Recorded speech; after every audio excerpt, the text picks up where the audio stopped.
Hi, welcome back to another episode of Samiha Does Something and Makes It Everybody's Problem. And in today's episode, we are watching Kandu Kundin, which is also another national award winning film. The last film that I watched was Kadal Kote, also an Ajit film.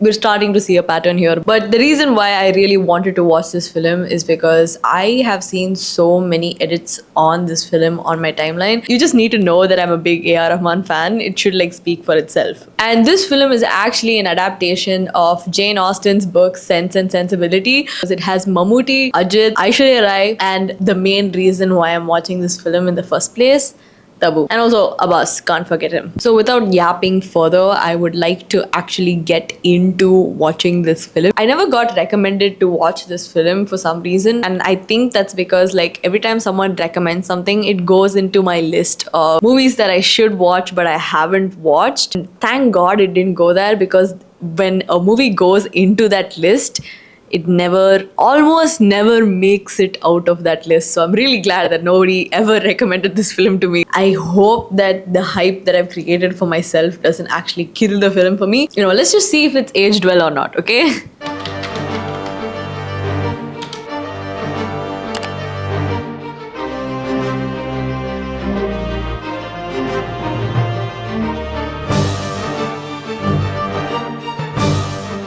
Ajit being in love is officially my favorite genre of films, because those eyes, Chico, they never lie. Okay, I'm just gonna.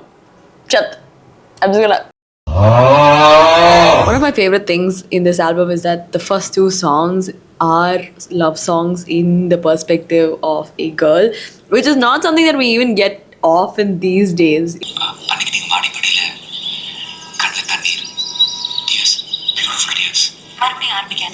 I'm gonna call Ajit's character Fumble Lord, because why, sir, are you, as a conversation starter, talking about her crying?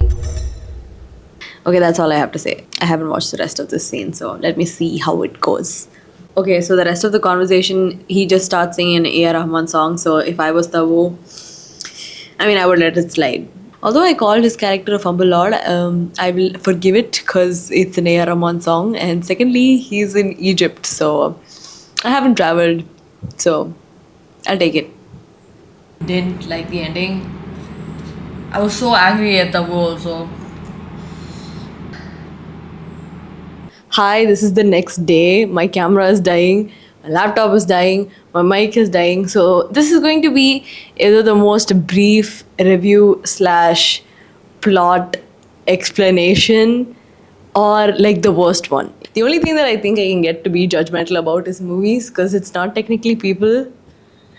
Does that make sense? And I think after this point, you're going to expect spoilers, because I'm going to talk about the plot. I'm going to use the actual actors' or the names, because I feel like you'd get confused if I didn't say their names. Mammootty is in this Indian peacekeeping force, and a bomb goes off and he loses his leg. Because he lost his leg, he becomes super depressed and he becomes this raging alcoholic. Understandable. And then we get introduced to Tabu and Aishwarya Rai in one of the greatest introductions. They look stunning. Although this movie is almost 24 years old, you were sad in the film. You were sad. Everyone looks chef kiss 10 on 10, baddie vibes. So we meet Ajit at this point. Basically preface that Ajit comes from this really well-off family, but he's this aspiring director and he's doing these odd jobs in the movie industry because he's trying to make it, and he studied in New York and he has this whole industry his dad built for him, and he's basically this raging Nepo kid. Could be Nepo kid, but he is no, I'm not going to do that. I'm not going to be a Nepo kid. I am going to be my own person, and I'm going to figure out this filmmaking thing all by myself. His dad comes and visits him on set, and he's just I'm figuring out life for myself, pa. Don't tell me what to do. You don't get to tell me what to do. Not until my first film comes out, because I'm going to be a director. And you know what? Slay. I respect the hustle. Then we go to the Karaikudi mansion, which is where Tabu and Aishwarya Rai live with their mom. They have this grandfather. He can't really speak. He keeps trying to say something, but they never really find out what he's trying to say. Tabu, even though she's this strong, independent girl boss vibes, she's the eldest daughter, makes sense. If you watch the film and you're an eldest daughter, you're going to feel so represented on screen, I feel. She thinks that she brings a lot of bad luck to the family. They're classic lover family because everybody seems to be wanting to be in love, especially Aishwarya Rai. Now they're in Karaikudi and they're taking care of their grandfather. Tabu is also like the school principal. Like she has a college, I think, and she's the principal there, and she's also a programmer. So she's like a woman in STEM. Throughout the beginning of the film, they really try to like set the tone that Tabu is the bad luck. Apparently, she was engaged to someone, and then he kind of himself. I can't say that stuff on YouTube because people think that she was to blame. It was all her fault. She's just someone who had like a streak of bad things happen to her, and they play this bad things happening to her as she has some problem in her Josium settings. You might be wondering, how do all these characters meet? Mammootty meet Aishwarya Rai and Tabu is by placing this friend in between. Okay, the sun is rapidly setting. Sorry for the change of lighting. The sun set faster than I expected. Director Manivannan happens to be Mammootty's friend who calls him and invites him to this little party that they have. He meets Tabu and Aishwarya Rai there, and he sees Aishwarya Rai singing, and he's just like, "Hey, didn't say I couldn't say." He comes drunk, and Aishwarya Rai has this moment where she tells him he should stop drinking. I mean, if she told me anything, I would do it too. So completely makes sense. And the way they make Ajit meet Tabu is by him coming to Tabu's Chettiar mansion. They think that he's a Mappala for her. He doesn't end up being the Mappala. He's basically talking about using the house as a set. He's like asking for permission, and they interpret it as permission for marriage. She gets really embarrassed that she basically said yes to a guy who wanted to rent the mansion. It's just embarrassing, okay? I feel her. Goes out in the balcony and she starts crying, and Ajit's like, wow, she's beautiful. Mammootty tries to woo Aishwarya Rai, but Aishwarya Rai happens to be like this big yearner. She's like this huge romantic. She just wants like a big romance. At the same time, Tabu is like, this is not really gonna happen in my life. Mammootty falls in love with Aishwarya Rai. He can't get himself to say it, and before he can actually say it, Abbas enters the scene. Okay, she gets hurt the first time she sees him, and he carries her home. I didn't like his character from the beginning. So basically in the movie, Mammootty has like no riz whatsoever, and Srikanth is like this Riz Lord. He's this huge, like giant red flag. One time they were all speaking about like poems or something. Like Aishwarya Rai corrects Abbas, and Abbas gets mad that he was wrong. And she apologizes for that and all. And I also think that they wrote his character to be very unlikable in the film. And also Abbas happens to be like this huge stock market guy. The film somehow had like this anti-stock market propaganda. Manivannan basically comes and he's like, oh, this is why you should invest in government bonds. Tabu likes Ajit and Ajit likes Tabu, but Ajit is just like, I need to direct my first film and then I'll marry you because I want to make a name for myself. Basically, the grandfather, years ago, he wrote all of his property to his one and only son. And this son and his wife inherit all of their property. So these people went from living like royalty to basically becoming piss poor. She ends up blaming herself again. Abu thinks that, man, I have an education, I can take care of this family. And when they move to Chennai, Ajit is busy making his first film. Aishwarya Rai tries to get in touch with Abbas because Abbas doesn't know that she moved to Chennai.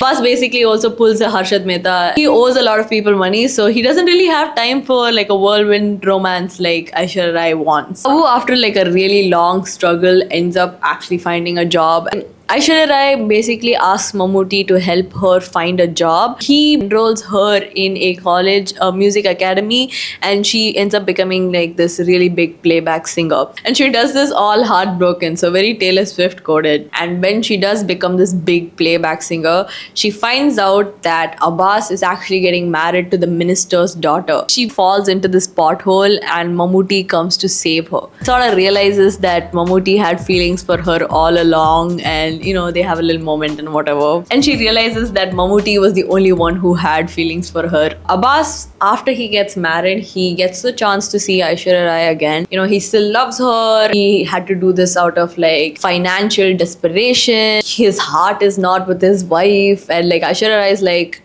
huh?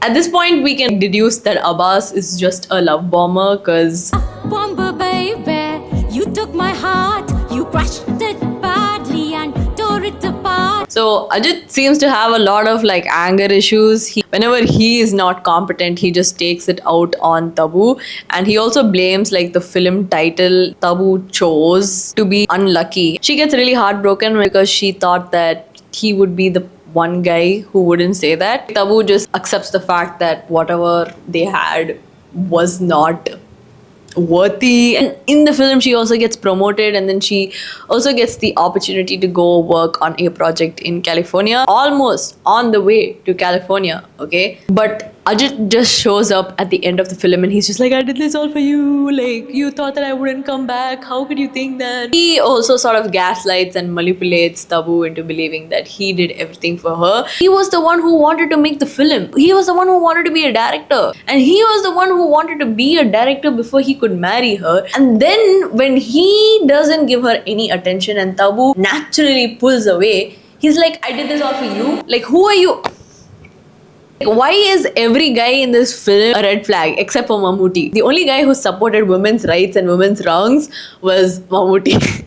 Ajit basically storms off. Tabu goes out in the balcony and starts crying. And then he's just standing downstairs and he's like, will you marry me? And Tabu's like, yes. Like, okay, bare minimum king. I was genuinely so angry with the ending. I did not like the fact that she ended up with Ajit because I don't think Ajit made her happy, because every time she was with Ajit, she was crying, or he was making her feel bad for something that was out of her control. I feel like the film aged well because I also think that this is how relationships are still. The behaviors of characters are a little problematic because, you know, people are problematic. Not everybody is perfect, and I felt like they showed flawed characters really well. It still stands true today because some relationships are like that. You know, I hear a lot of 90s kids telling me that, oh, we didn't have all of these terms back then, you know, we just fell in love. But like, if you think about it, Abbas was a love bomber. Mammootty was like a green flag simp. Ajit, he had like major anger issues and he was just like out and out toxic, gaslighter, manipulative. That was the plot of the film as well as some of my thoughts. And Tabu also comes off as like this slightly pessimistic character, which is also very realistic. You know, not everybody is like happy-go-lucky like Aishwarya Rai in the film. And even Aishwarya Rai, she's not happy-go-lucky all the time. She just, you know, in the beginning of the film, before she finds her love in Abbas, she's swept up on this idea of how love should be. Okay, towards the end, my camera died and I couldn't really finish what I was trying to say. But in the end, everybody gets a happy ending. Was I happy with the ending? No. But this isn't about my perspective, okay? But if you did ask me for my perspective, I didn't like the ending, but the rest of the movie I really liked. The characters got a happy ending, but overall I think that this is a great movie. So let me know what movie I should watch next, because, you know, I love giving unsolicited opinions. Nobody asks for it, but will I do it? Yes. Okay, that's it for this video and I'll see you all in the next one. Bye. I just wanna be part of your